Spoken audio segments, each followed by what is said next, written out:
Saudara, sorotan lainnya, polisi terus memburu keterlibatan pihak lain dalam kasus penipuan investasi yang menjerat ratusan mahasiswa IPB Bogor. Dari penyelidikan sementara, tersangka menggiring korban untuk mengajukan pinjaman melalui aplikasi online legal yang hasilnya digunakan untuk berinvestasi pada tersangka. Perusahaan pinjaman online pun akan diperiksa polisi.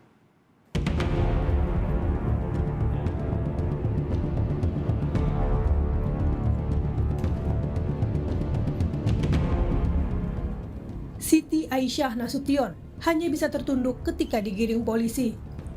Polisi menetapkan Siti jadi tersangka kasus penipuan investasi yang membuat ratusan mahasiswa terjerat pinjaman online.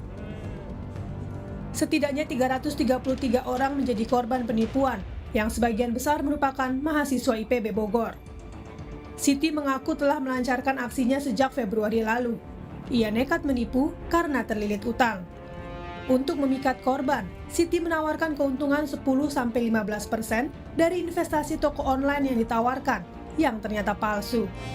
Modus operandi yang dilakukan oleh tersangka yaitu dengan menawarkan kerjasama pencairan dan kerjasama bisnis pada marketplace atau toko online yang diakui itu adalah milik dari si tersangka. Pelaku juga mengiming-imingi keuntungan sebesar 10-15% atas setiap transaksi yang dilakukan oleh para korban melalui toko online tersebut.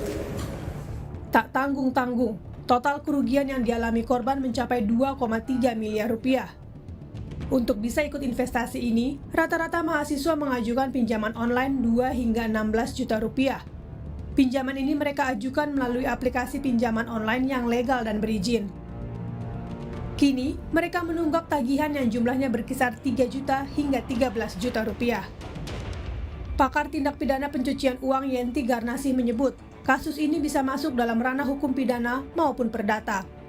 Penipuan yang dilakukan Siti bisa dijerat pidana, sementara dugaan keterlibatan perusahaan pinjaman online yang memberi tenor yang singkat pada mahasiswa bisa dikenakan perkara perdata.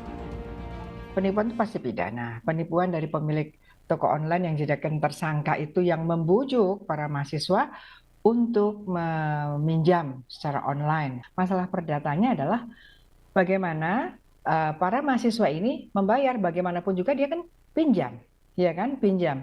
Tapi kita lihat berapa yang harus dibayar oleh mahasiswa. Kita lihat berapa bunganya, tinggi sekali apa tidak. Ya, kenapa tenornya begitu singkat? Kalau legal pun itu sudah sangat tidak adil dan sangat menyengsarakan orang-orang yang pinjam secara legal kepada pinjol itu.